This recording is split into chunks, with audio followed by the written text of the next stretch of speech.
ठरला, उच्च पदवीधर जगात ठरला.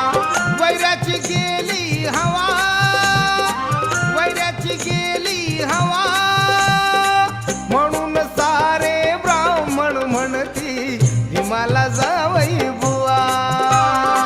म्हणून सारे ब्राह्मण म्हणती भीमाला जावई बुवा.